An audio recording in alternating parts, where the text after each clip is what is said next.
She had been touched 1,000 times before, by scanners, by restraints, by cold metal gloves that prodded and pressed and pulled. None of those touches ever lingered with warmth. They left behind bruises, some that faded, some that carved deep grooves into her soul. She'd learned early not to cry. Crying brought more interest, more notes, more recalibrations.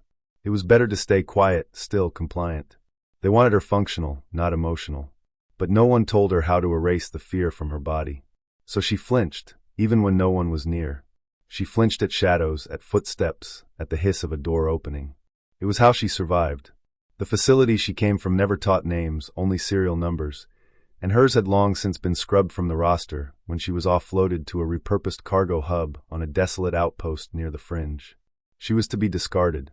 Broken units had no resale value. That's where the human found her.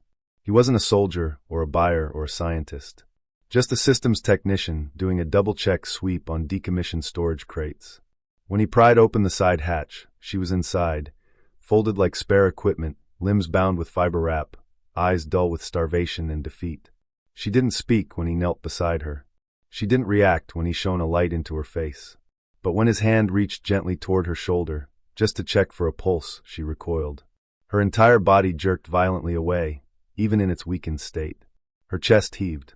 Her lips parted, but made no sound. Her pupils widened with terror, then shrank again, as if bracing for impact that never came. He didn't touch her again. Instead, he sat down in front of her, not looming, not demanding. Just sat. Minutes passed. Then hours. He left a protein bar beside her and returned the next day. And the next. By the third visit, she had eaten the food. By the fourth, she had looked at him directly. Only once, but it was enough.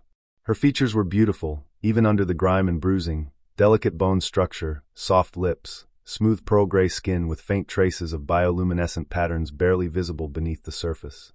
Her long white hair had been hacked short on one side, likely from interface ports and medical patches, but the rest was gathered into a low, uneven bun, a silent attempt to stay clean, stay presentable.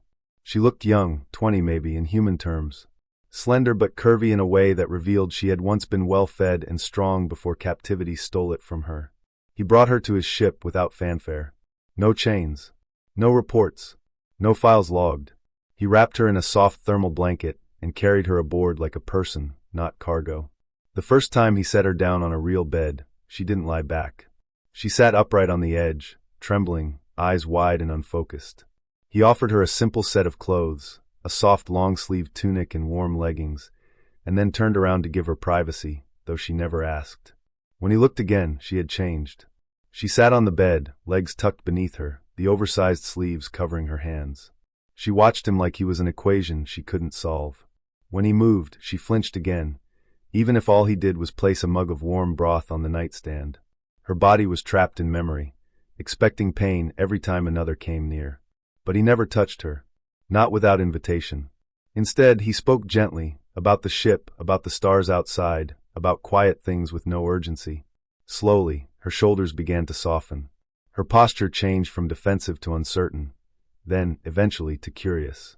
He noticed the first time she reached for something on her own, a blanket pulled tighter around herself when she grew cold.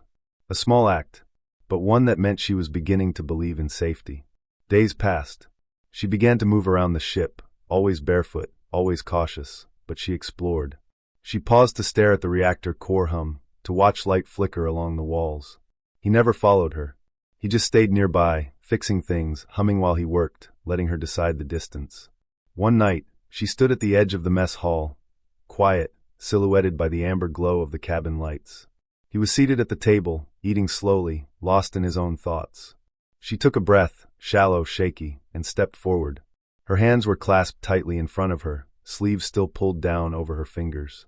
She stood near his chair, uncertain. He looked up, startled but not alarmed. He didn't speak. He simply waited. Then cautiously she reached out. Her fingers brushed the edge of his sleeve. Just for a second. Then she pulled away. Her face tightened, not with pain but with expectation. He didn't react with shock or excitement. He just looked at her and nodded. That night, when she returned to the crew quarters, she pulled the blanket over her shoulder and slept deeper than she had in years. Her lips parted slightly in rest. Her brow was smooth. No twitches. No winces. Just quiet breathing. More days passed. They shared meals. They spoke, softly at first, broken words in a common tongue. She told him fragments. About metal beds. About electric collars. About the things she never wanted to remember, but still carried in every muscle. He listened. He never interrupted. When her voice broke, he didn't try to comfort her with platitudes. He just sat beside her, close but not touching, offering presence instead of solutions. It became a ritual. Each day she'd reach a little further, grasping tools, helping repair a panel, sitting closer. She even laughed once, a strange, startled sound that she covered with both hands, like she wasn't sure if it was allowed. He smiled. He didn't make a scene of it, just nodded again, as if to say, "You're allowed." One morning, in the warm quiet of the greenhouse bay, she knelt beside a row of seedlings. Her fingers hovered above the soil, not because she feared it, but because she was amazed by it. Living things growing. She looked up at him from across the room, hair now washed and combed, hanging in gentle waves over her shoulder. Her expression was changed. Not entirely whole, not yet, but healing. She lifted one hand and opened it toward him, palm up. A question. An invitation. He crossed the room and lowered himself beside her, mirroring her posture. Slowly, gently, she placed her hand in his. No pain followed. No commands. No recoil. Just warmth. Just safety. And her hand remained there, trembling slightly, but not pulling away. Her gaze never broke from his, her breath steady now. For the first time in her life, truly, she was being held by someone who expected nothing, who only gave. And that changed everything. She still flinched, sometimes, shadows and memories don't vanish all at once. But now when she did, his voice was there, low and even, "You're safe now." And slowly, those flinches grew fewer. Because she believed him. Not because of his words, but because of what his hands never did. They never grabbed, never forced, never hurt. She was still learning how to be free.